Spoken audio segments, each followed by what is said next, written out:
Hey, thank you so much for listening to Reversing Climate Change. This is Ross Kenyon. I'm the host of the show. This show is sponsored by Philip Lee LLP. Philip Lee LLP is a law firm with a lot of experience in carbon markets and carbon removal. If you've been working in this space for really any amount of time, you probably have noticed that you do need competent counsel to do business here. The contracts that get signed are frankly pretty weird. You're going to need help from a lawyer with a red pen. I'm sorry to inform you, your only choice is basically who they should be. And if you are deciding who they should be, you should be considering Philip Lee LLP. They've won Environmental Finance's VCM Law Firm of the Year for the last, since 2023, essentially. It hasn't happened yet for 2026. I imagine they're a contender for it this year as well. They are the largest legal team dedicated to the financing and development of carbon projects globally, and they have offices in the US, Europe, and the UK. One cool new thing I just learned, actually, is that they have been listed as a firm in Chambers Global as a global market leader in the area of climate change. This listing aligns Philip Lee LLP with around 15 to 20 of the leading law firms practicing in this practice area in the entire world. So congrats to Philip Lee LLP. Thank you to Philip Lee LLP for your generous support of the show. You make it possible for me to dedicate so much time to putting out content that I hope is useful to our friends and peers and fellow travelers in the world of carbon removal, climate change, and carbon markets. Thanks so much. Here's the show.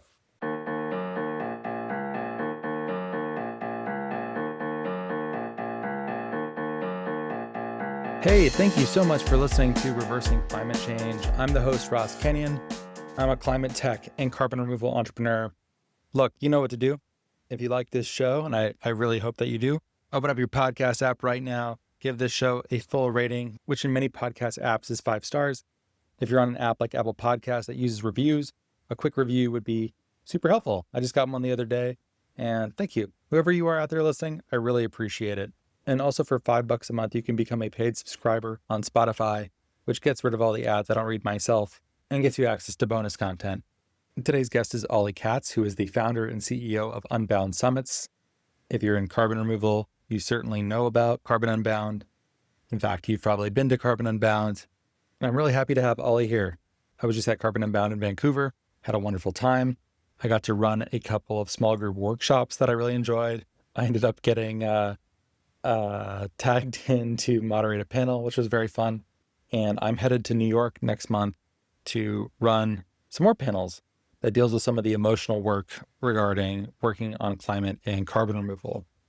If you're planning to come to Carbon Unbound in New York, I hope to see you there. It's a wonderful event. And I actually have a discount code that Ollie provided me. If you use the code Reversing Climate Change, all one word, you can get 10% off of your registration for Carbon Unbound.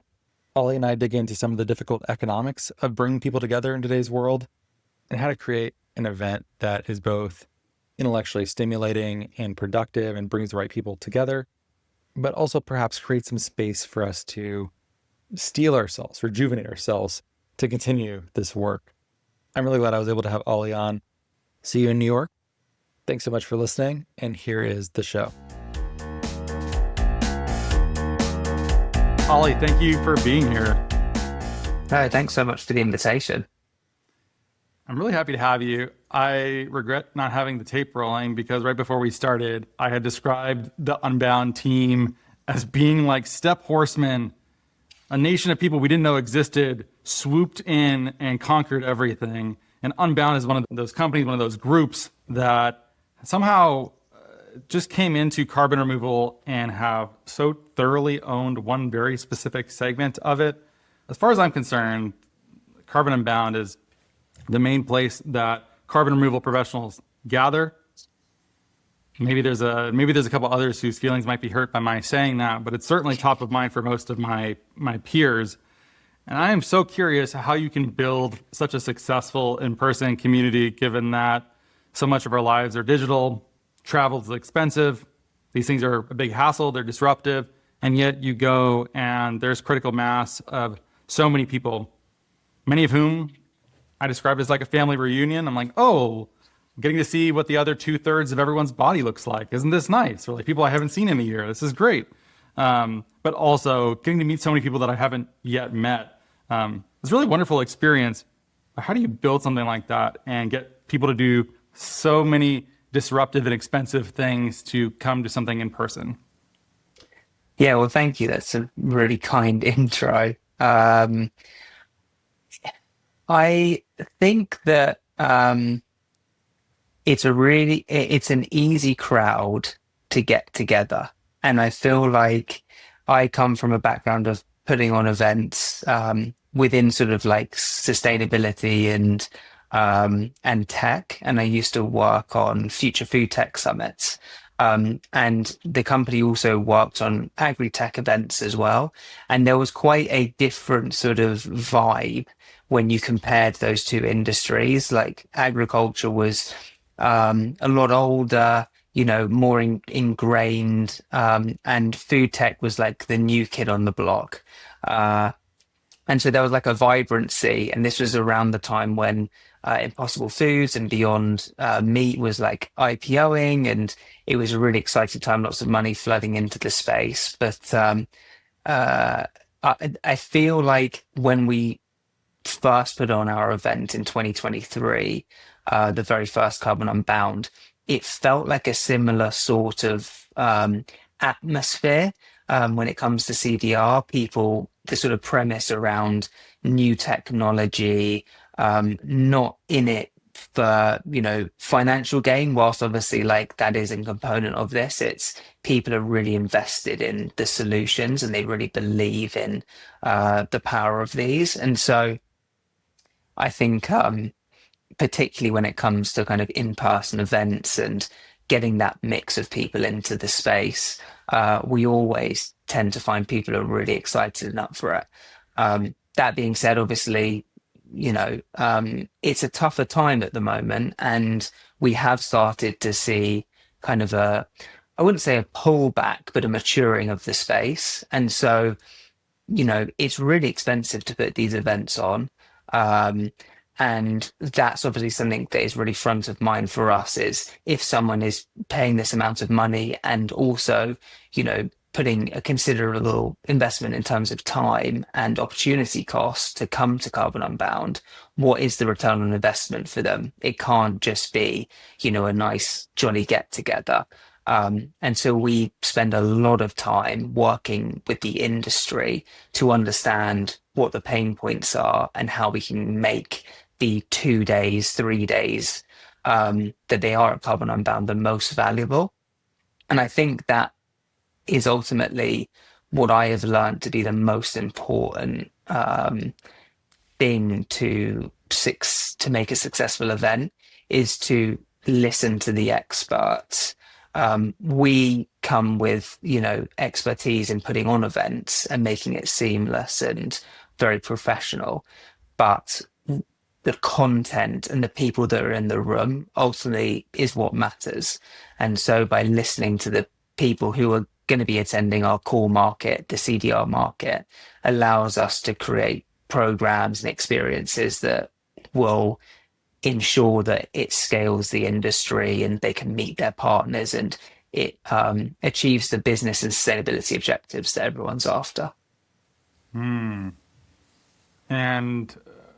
at least as an attendee, it felt like what you had heard for the Vancouver 2026 Carbon Unbound was that demand was feeling pretty thin, and your goal was to spend a lot of time hosting events that were matchmaking.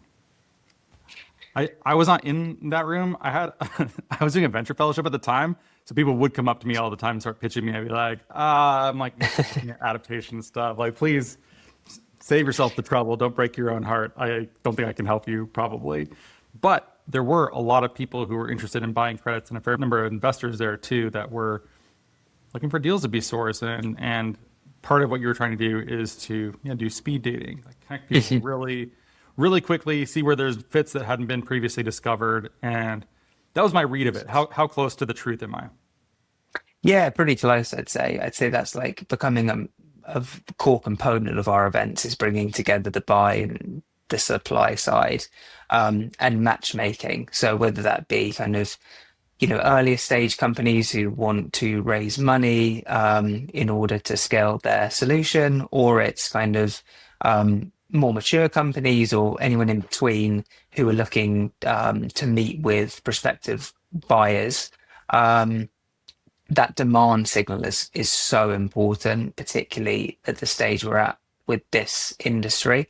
We're starting to see, and I'm not sure if you've experienced this or you've spoken with anyone else, but um, it's definitely becoming a bit more competitive, I believe, and there's like more entrants like emerging into the space, but obviously then, you know, due to political headwinds and economic factors and things, it's kind of changing the dynamic. There's new different buyers as well that are coming out. You know, you have the tier one corporates and the, you know, like the Googles and the Microsofts of the world. But then you equally have like philanthropic organizations like Terraset, for example. And you have Altitude as well, which is coming out of Switzerland at the moment. Benjamin Schultz, who's obviously kind of skyrocketed in terms of the amount of purchases that they're making. That's kind of a different sort of like financing vehicle for CDR. So I think you're starting to see lots of different ways where demand is being stimulated. But I think where we're still, you know, not there yet is that tier one sort of the corporate buyer is kind of what a lot of people are still really they're really looking for, and I don't think we're seeing enough kind of private companies come into the space and purchase CDR, and I think that's felt kind of universally. Is this a pitch you're going to be making for the New York Carbon Unbound in May? Is it also going to be like trying to convince people of the relative merits of attending versus something else they could be doing? Come, we have the buyers. They're ready to hear you. Yeah, I mean, we're putting Some other problem that you're solving? What do you think it is? I think there's that aspect, but I don't think you can overlook also like the other partnerships and sort of conversations that are happening outside of just like the demand and supply. So you have lots of intermediaries, you have suppliers and other kind of companies who want to meet and network and do business and help each other grow. And so that's like a really cool part of our audience as well, is that kind of side of things. So we basically want to continue to be kind of the go-to event for the CDR space, and that basically means that we need to cater for everyone in the industry. So we're constantly thinking about new ways of introducing people to one another, whether that be the speed dating, like you mentioned, or pre-summit workshops, or kind of just the main event networking drinks. You know, it all really helps in bringing vibrancy. And I think sometimes you've probably been to events before, but it's not even so much maybe the program networking. It's sometimes like you just bump into someone when you're having a coffee and you're like, oh, you know what? This is someone who actually could really help me out, or I could get advice from. So it's kind of those experiences as well that are going to make the difference. Yes, and I was trying to think of a way to say this that doesn't sound inherently insulting to an event organizer. I think I spend most of my time in the hallway speaking with people. I feel like I very rarely am. This is true of conferences I'll attend generally. Like a lot of the value is just from people either I'm already connected with and I have a chance to get to know them better, or I'll have ideas. Like most of my time spent in Vancouver with y'all was like, oh, I know exactly who you should meet. I was just talking to them. Like, let me pull you over here. And I think I did that 50 times. Whatever. That's probably exaggerating a little bit, but like, there's a lot of that happens that's super valuable. And like one of the potential criticisms I hear of events that regather the same industry over and over again is you're like, well, like, is it going to be the same people having the same conversation over and over again? And like, how do you produce an event that doesn't have people thinking that, feeling that, anticipating that? Is there some sort of strategy, is there some way to break out of it? Or is it just inherent to a small-ish industry with recurring concerns that are the same as they've been for several years at this point? Yeah, I'm constantly surprised because I always feel like, oh, we've found everyone in the industry, but actually we have around sort of 50% new attendees and entrants every event, which is kind of crazy.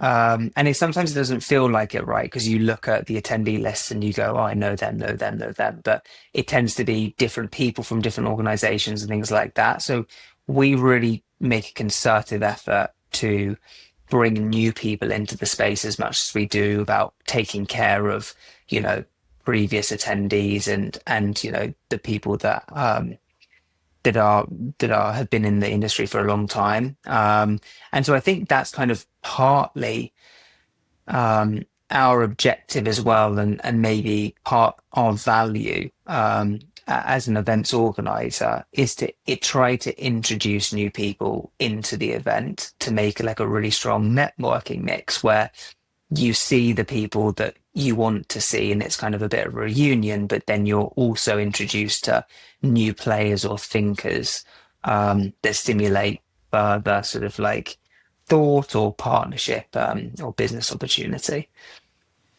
Yeah, I kept running into old friends. I'd just be like, get away from me, Peter Miner, like Rudy Krebel. Get away from me. I already know you. Like we talk all the time. It's fine. I don't need to keep talking to you. It's okay. Let's go meet someone new. But I also feel like that is valuable too. I think this line of work is really difficult. Pulling an invisible gas out and doing something meaningful with it is hard.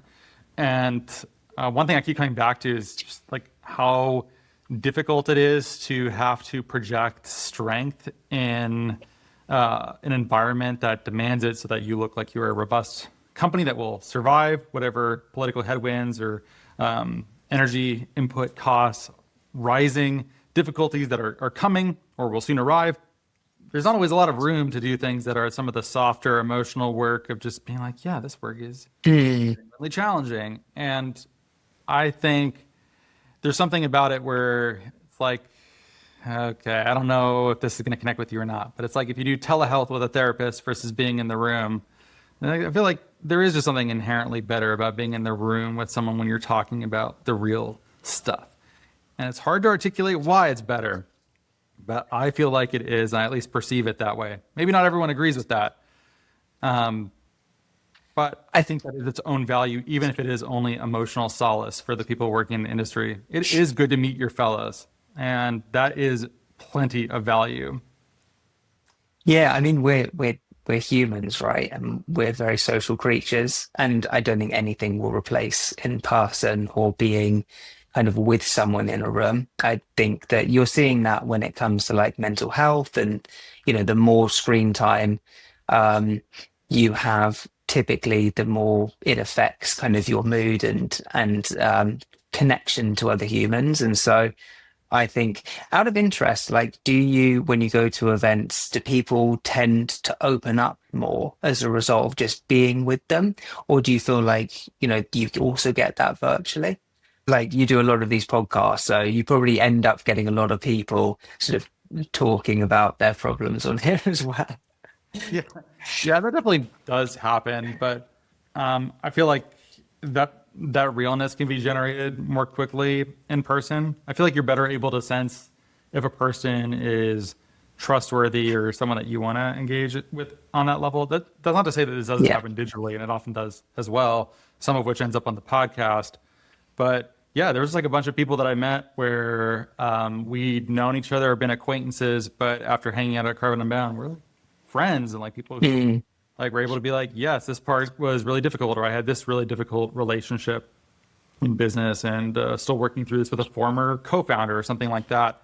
The reason I went to Vancouver was to run those campfire sessions that were on this topic too, about like founder grief and some of the difficulty of just, this work's hard. And a lot of the hard parts you have to conceal a little bit to make sure you look like a resilient company that is not suffering, even though a lot of people who do the work, it takes a toll.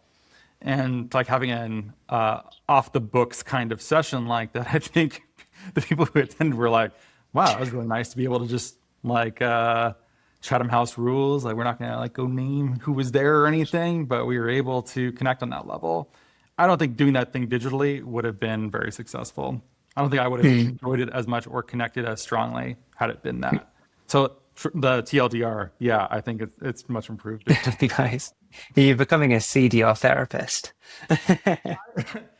Yeah, I think part of it's because for a long time, I was pretty emotionally closed off to a lot of this stuff. And then the longer I've coached companies or worked with companies, realizing how many of these problems are emotional, spiritual, psychological, and not merely like how do you Mm, make the right business decision. Often those things are all tied up together, which makes me gooier than maybe I ever thought that I was. But it is nice that people do connect with it. I'm also really looking forward to doing something similar in New York too. And if you're listening and you want to come hang and do that, you should totally come to Carbon Unbound. Come to my funky little campfire where we can talk about our feelings about doing it. So, fully support that. That's nice. I think that's an example, right, of where in other industries, maybe it's just all about business, but we tend to have a number of people and potentially like most of the audience is very open, they're very collaborative, they're very honest, very real, and I think that creates an amazing environment, especially in person. um, and I think that has really helped to continue to give Carbon Unbound the feel that it has. without a doubt. And I also just don't think that there are very many people engaged in carbon dioxide removal who are not here for the right reasons. They would be kind of foolish if they thought this was an easy way to make a buck, because it's truly not. It definitely isn't. But I do feel like people want to make sure that their work has an impact, and then also watching the world move away from climate action, at least on by certain metrics. And that can feel really discouraging. Or like we were barely going to make it before we had a bunch of backsliding and changes and focus as a world. And now it's just like, what is happening, and how do I have a business that survives? And this work is stressful even when policy is behind you and you're just trying to deliver on a contract. And that alone is really hard. Like people think that getting the offtake is hard, but delivering on the offtake is maybe an extra order of magnitude harder, or a different kind of hard, maybe we'll say. Yeah.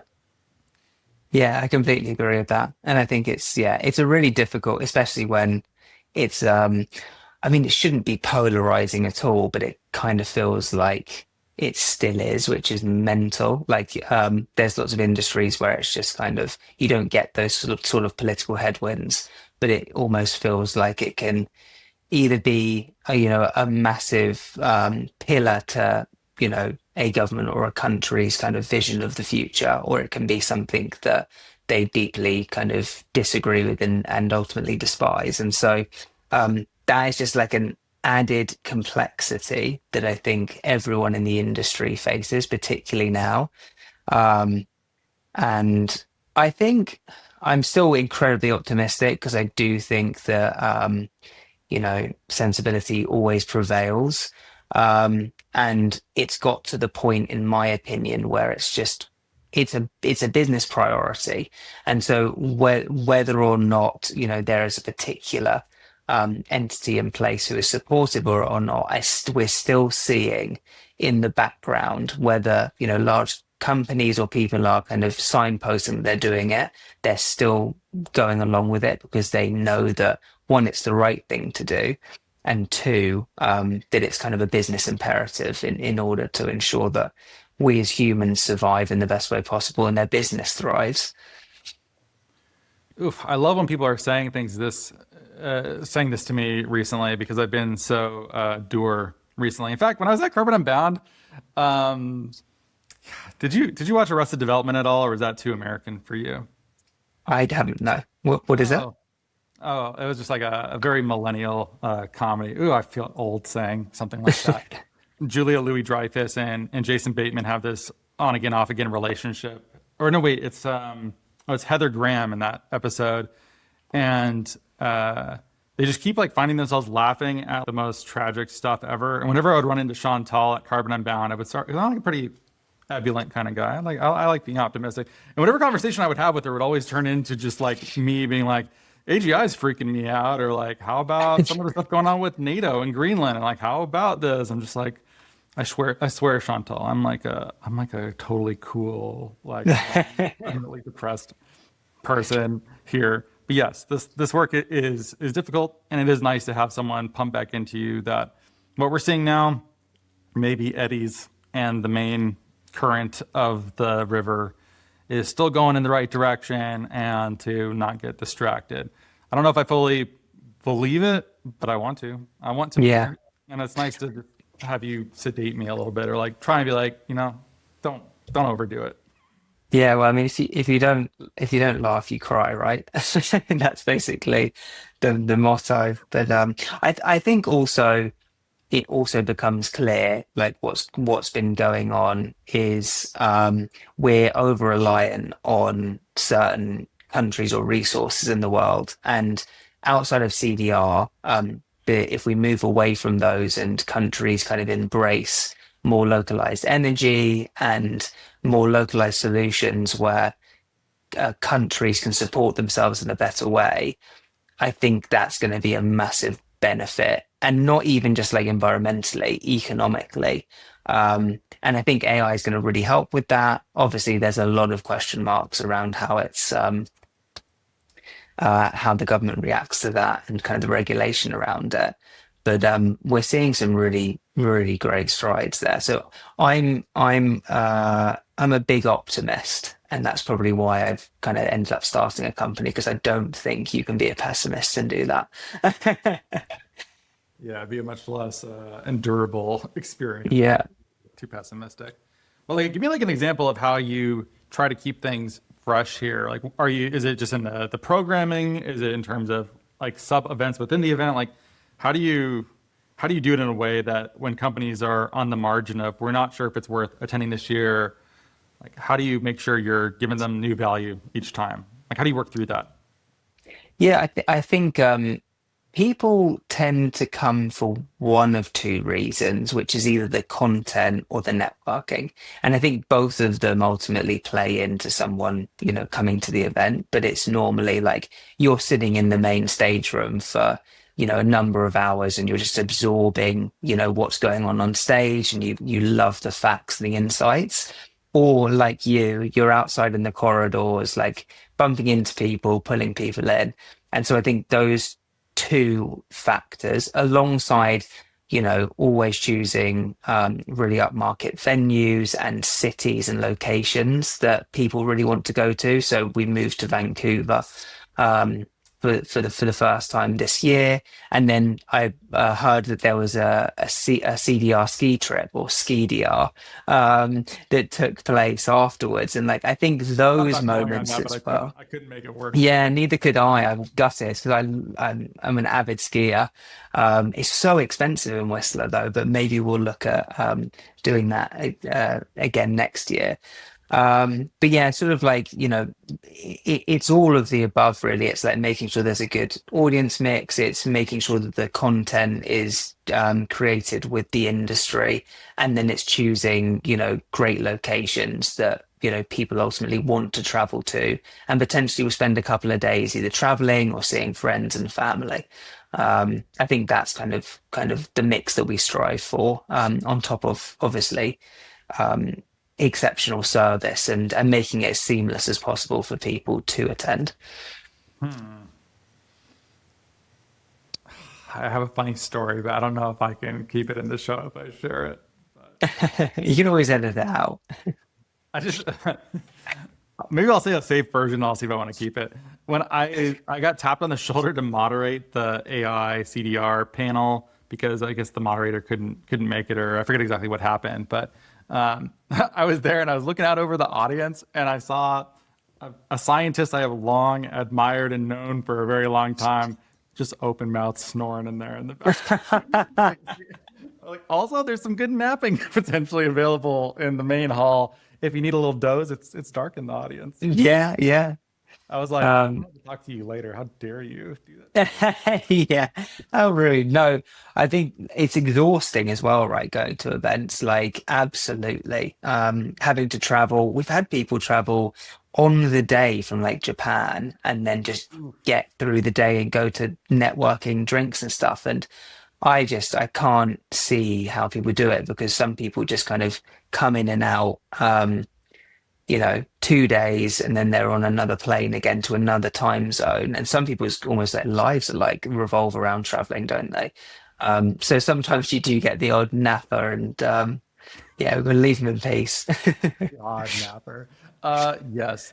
One question I have, and I've occasionally felt salty about this in the past, that I know that there's a large portion of the economics of events, especially industrial events, have this pay to play element to it, where like people get increased visibility and stage time, and maybe they get asked to moderate or speak on panels that they otherwise would not be asked to because of it. But I tend to think of it, this is me trying to rationalize in my head. It's almost like people who fly first class subsidize the people in coach to be able to go. And you're like, all right, so whatever, someone gives a speech and maybe they wouldn't have gotten it on its own merits. But like the alternative is maybe on net, fewer people attend because the price correspondingly goes up if we're only letting people speak based on the merits. And that's how I justify it in my head. But there have been times where, especially when I've been at companies, we're like, we should go to this. Is there any way we can speak? And they're like, oh yes, it's 20 grand for this. And you're like, wow, that's how it is. Yeah. Huh? That doesn't feel very good sometimes. I guess, what's it like having to balance making the economics work for your company and you personally, and also having a sense of fairness for an industry that cares about the climate? Like, how are we supposed to make sense of the economics of events? Yeah, it's a really difficult one, to be quite frank with you. And we do get people who are unhappy sometimes because we have to turn them away to then kind of service sponsorship opportunities. Ultimately, what it comes down to is making sure that the event is commercially feasible. And as I said, it's incredibly expensive to put on these events, and people only see the 2 days. But basically, 6 months goes into this with a team of 12 now, to program these, and so there's a lot of cost involved, and also like we don't, it's not a pay to play model in that sense. Like it's always, we invite people based upon merit who come through our research process, or who are recommended by certain members of our advisory board, for example. But there are also companies that want a little bit of an additional exposure and branding, and want to do something more than just say a campfire session or speaking or attendance. And that's obviously additional resource for the team. But they, as you said, they also really, really help in ensuring that these events continue to run, they continue to grow, we continue to put more effort and emphasis into it. And so we work really closely with our partners to make sure that we deliver that value. And we also ensure that if, people are coming back time and time again to inquire about speaking, that they receive replies, they receive, explanations. And we really do try our best to accommodate as many people as possible. Why do the economics of a carbon removal event make sense, but the economics of an adaptation event do not? It's a massive frustration, I think, from my standpoint. And I think it comes down to one, maybe a slight lack of funding in the adaptation space, and two, a different sort of dynamic when it comes to the industry. It feels like it's less about kind of the private sector, and more about public sector. And so, to be completely transparent, we haven't had as much experience in building public sector events. We very much focus on private sector.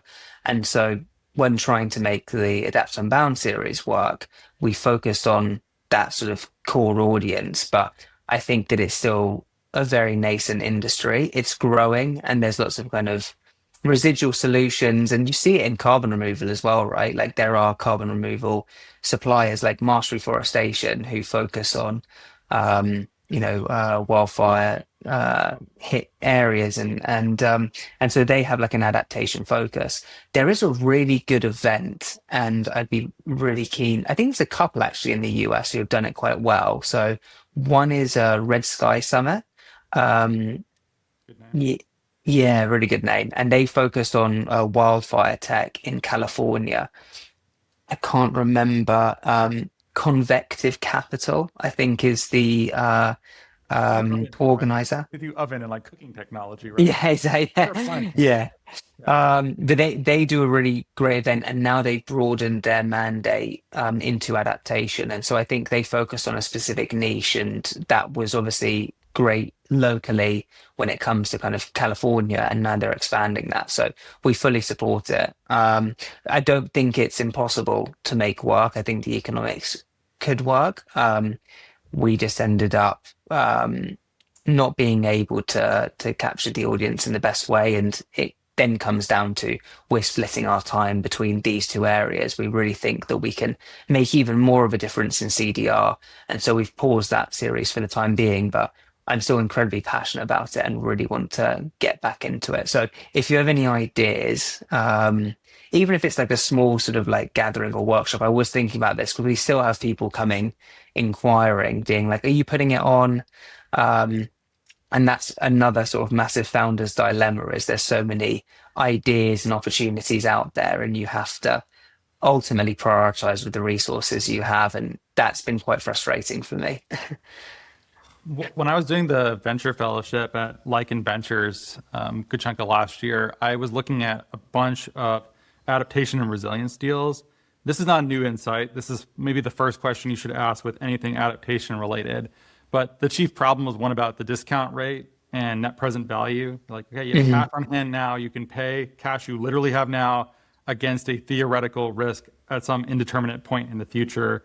And the farther away the risk is, the less that money is worth, given how like net present value works. So you're just like, how do you not face that problem? You can make it individual at the consumer level, or you can sell into a problem that already exists. Like, how do you make sure that utility lines that are causing fires get noticed much more quickly? Like, that's a problem with a really specific buyer that they will pay money today for a problem that exists today. But so much of the adaptation stuff is against future risks that I think humans getting faster and faster and less patient, less and less intergenerational in how we think. I feel like a lot of those deals are just dead on arrival. Even if they are $1 now saves $100 like 10 years from now, I don't even know if that's investable because of that. And I had to like winnow a bunch of deals out. I'm like, this is great. This would be awesome. But humanity is going to render this commercially unviable. Yeah. Terrible. I wonder, do you face like a similar kind of thing? Like, wildfire makes sense because that's a problem of adaptation today. But something like sea level rise, we're doing it in Amsterdam, blah, blah, blah. We're going to have to expand the system and this tech around the world. People are like, we're going to deal with that later. Like, we got more pressing. Energy costs are going up. Like, we can't later. Is that what it is? Yeah, to be honest, I really don't know. Maybe it was the fact that we didn't spend enough time building the audience. It was really interesting though, because obviously we wanted to take it to Europe. We had some strong, signals from people who attended the US event saying, bring it to Europe. We thought that focusing on a niche, which was flooding and kind of like sea level rise and water essentially. And Amsterdam and the Netherlands are like is one of the wettest countries in Europe, and obviously is faced with a lot of like flooding. Amsterdam's built in a really interesting way where it kind of mitigates flooding risk, and they've deployed lots of amazing technologies there. I was just quite baffled at the lack of sort of interest and response when it came to that event. And again, I would really love to dig a bit deeper. I think we're going to take a step back, maybe do a couple of webinars or something like that, where we start to, again, really understand what the value is. Because we don't want to be putting on events that people don't see value, because that just doesn't work out for anyone. And so back to the drawing board on that one, but I'm sure there's lots of people who are able to do that well. Maybe it's just something that as we get closer to the biting point of the net present value, it becomes more. What's it like as a leader to have to cancel an event like that? Do you have like a point where you have a go, no go moment where you're like, we don't have enough support, we gotta stop and cut our losses? Or like, how do you do that? How does it feel to do that? Oh, yeah, it feels awful. To be honest, it's like your baby, and something that but the team especially has put so much time and effort into. And I feel very responsible when it comes to making decisions on the company because it affects a lot of people. You know, you get people bought in, they put a lot of effort into it. Obviously, from a financial perspective, it's very difficult as well. So all of those factors, kind of the rejection, you know, having to stop something that you really believe in, potential financial implications. So it's just a really, really hard decision. But I think there comes a point when you just know that it's just not working out. And the longer that you push forward, the harder it's going to be to end, the worse the outcome in a way. And as I said, kind of the opportunity cost of focusing on something that we're seeing, you know, value being created and people, you know, really enjoying the product. I think you just end up having to make a very, very hard decision. Yeah, it's almost impossible, though, I would say. Doesn't sound fun at all. Have you ever had to cancel a project or do something like that yourself? Had to cancel my own company, I guess. Oh, of course, yes, yeah. Uh, I'm talking to the. Yeah, wow. I mean, that must have that's been an acknowledgement. yeah, yeah. Sorry, I completely forgot about that. No, Yeah, poking the open wound. no. But yeah, But I'm sure you probably learned a lot during that too. And you're like, okay, how mm, did we get this deep when we had to do it? And hopefully you lost the minimum and came to a decision point early enough where you were able to make a change. I think a lot of people maybe have a damn the torpedoes approach at some point too. And they're like, well, we're in this deep, like sunk cost. Let's just see what yeah, happens. Like we're gonna get more sponsors. It'll work itself out. And then you're looking at maybe instead of a five or low six-figure loss, you start looking at a deeper six or seven-figure loss. And yeah. then, yeah. Do you have investors too? I imagine you probably do. No? We don't actually know. Oh, what?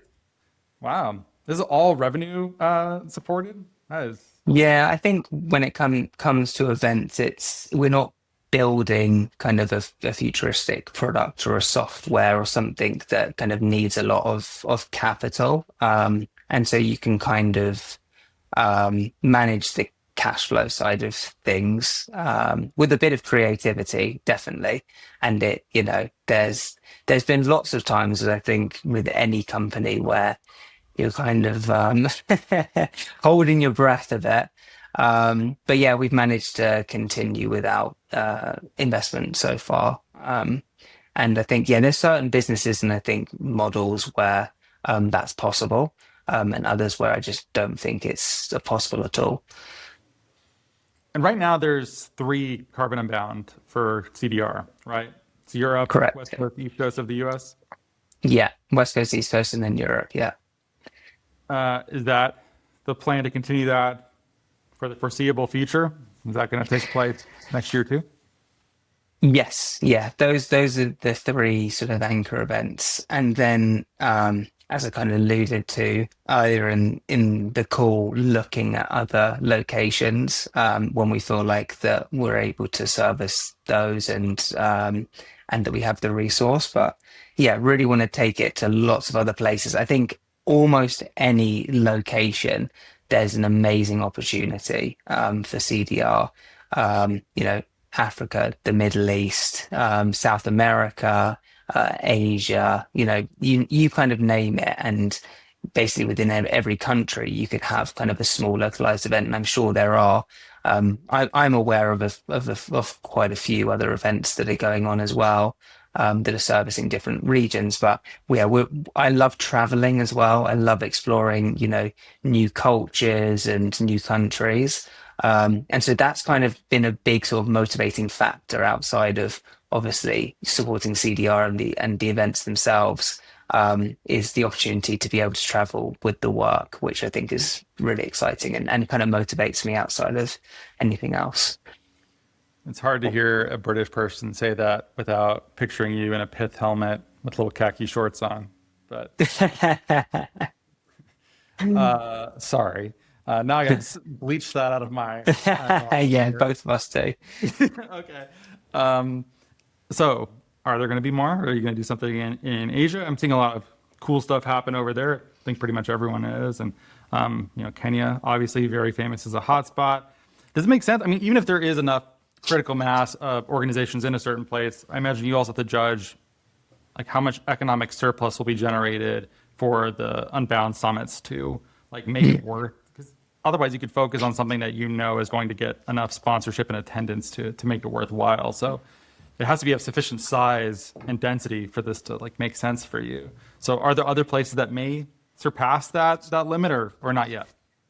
TVC, watch the space.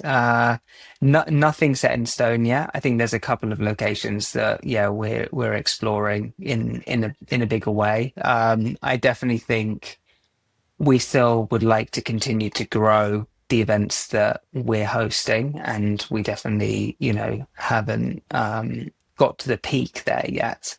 But yeah, I think within the next couple of years, you'll definitely see another Carbon Unbound pop up somewhere else in the world. Do you have any locations that you would love to see us go to? I don't know, because there is that. What is it? Is it called like decarbonate Japan? What is the one that happened last year? Oh yeah, is it decarb? Or I can't remember. I think decarb Japan. Sadly, I didn't go. I heard really good things about it. Yeah, And so did I.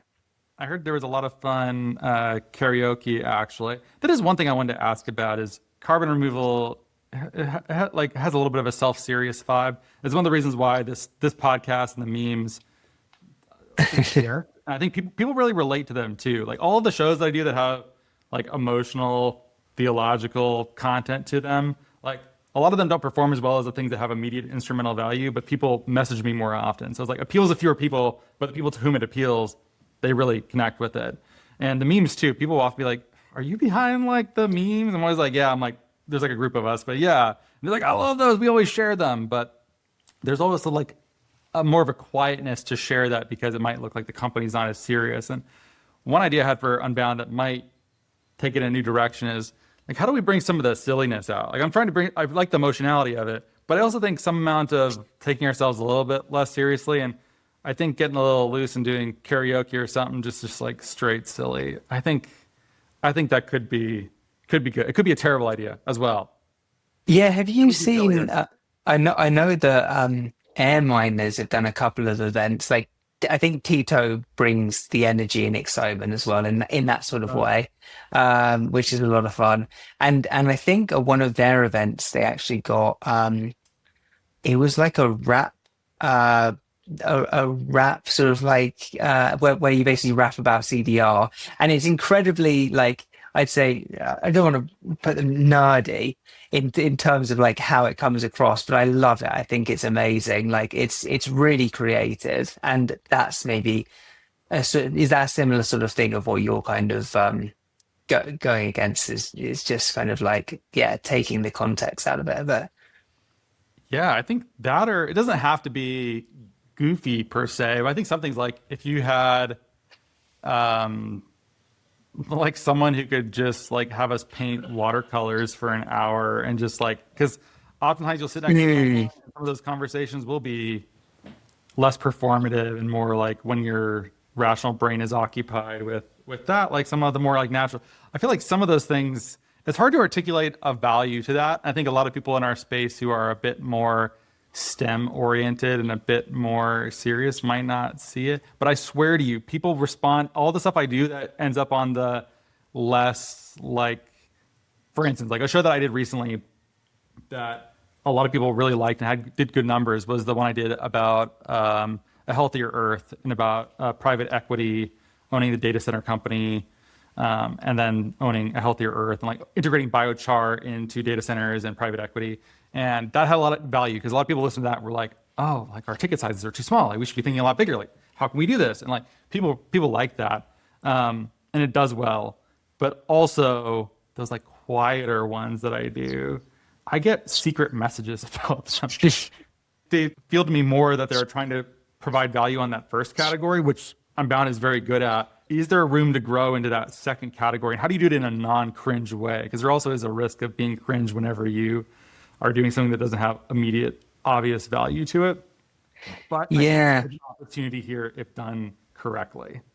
I agree. I think that a couple of events that do it really well, and maybe I'm shooting myself in the foot by recommending other events, but anyway, we're all Show strength friends. and confidence, Ollie. The Drop, which is in Europe, they've got some. Malmo one, right? Yeah, really, I love the branding. I think it's super cool. I'm a big fan.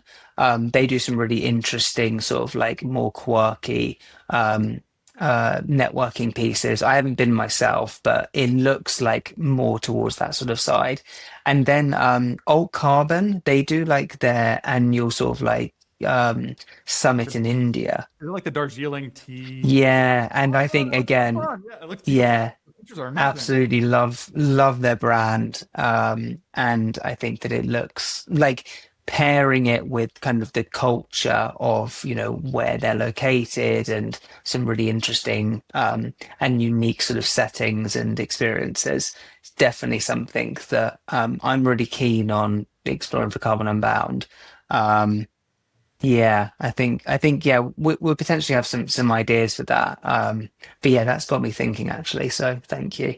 If there's anything in particular that you'd love to see, maybe like I'm trying to think. Like I've also seen like starting the day with again more maybe a little bit more serious, but like on a meditation side of things or like yoga to start the day. So like you kind of come in and you're stretched and your mind's feeling a little bit more empty and less about thinking about the news and the day. Things like that, I think, can be really helpful and productive as you go into an event as well. Yes, I always want to find ways to do more of that stuff. And the examples you and I both gave are good ones. But there's something like I enjoy alcohol to some extent and like drink some, but also try not to because it like you feel bad. It like messes up sleep. Yeah, There's some part of adulthood where you're like, does everything need to be alcohol related? Does everything just yeah, like late night you feel bad the next day? Like, what if we did something? What if we all like ate salads and had adaptogens instead of having like yeah, constant like booze input at like every conference you go to? I got a migraine at Carbon Unbound this year too. I'm like, I pushed it too hard. I think I spoke for like 13 or 14 hours a day. Not surprising given how this podcast has gone. I was to gab a little bit. But I was just like, oh, I think I just wore myself out, like hanging with yeah, everyone and having so much fun. But yeah, a lot of that is also alcohol and staying up late and that whole stuff. yeah. Like, how do you be social and encourage people to let loose without it being dependent upon something that maybe doesn't make us feel that good? Yeah, it's an interesting one. I think well, definitely the younger generations, and like, even in my generation, I'm starting to see lots of friends just like not drink. Like we had a Christmas um, get together with some friends like last year, and no one drunk, and that was just kind of it was weird, right? But it's great, and I fully support it. But it's so amazing, particularly in like Western society, how ingrained alcohol is, and basically anything you do with friends is like centered around having a drink um and so yeah, it'd be interesting to actually see maybe some of the stats from our catering, like how many people are consuming non-alcoholic drinks and um we've got a really, I mean, this is slightly different because it's actually in the morning, so you probably expect people not to be drinking by then. You'd hope not. But we're going to be serving some like CDR coffee and chocolates and things like that that could be, yeah. So we're trying to integrate some more of those experiences into the events to like bring some life to it.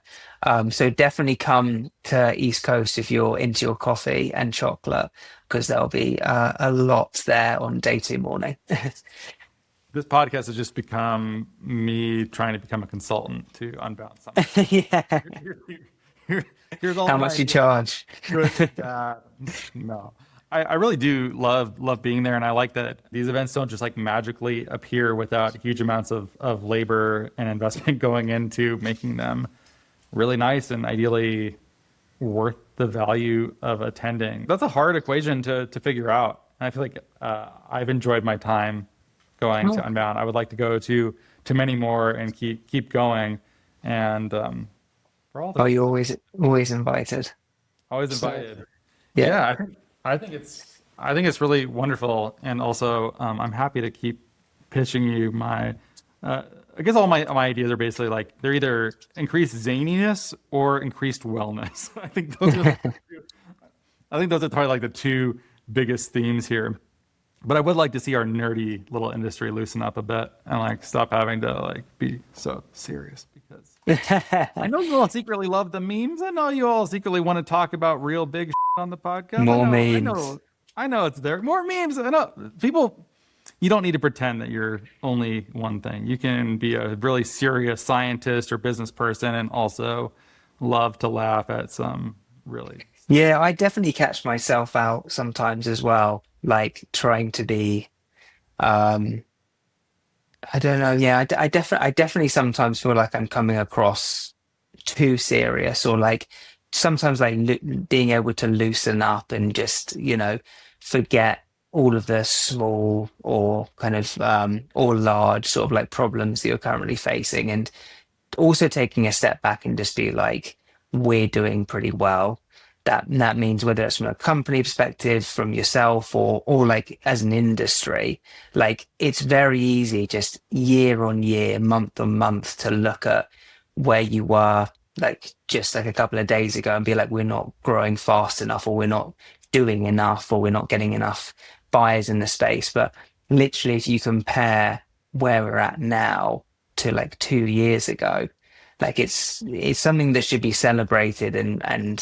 And sometimes, like you said, those moments where people come out of their shell a bit and are kind of less serious in the nitty gritty is sometimes where like some great ideas come together and some lifelong friendships are made. And I think that's ultimately part and parcel with what we want to build here.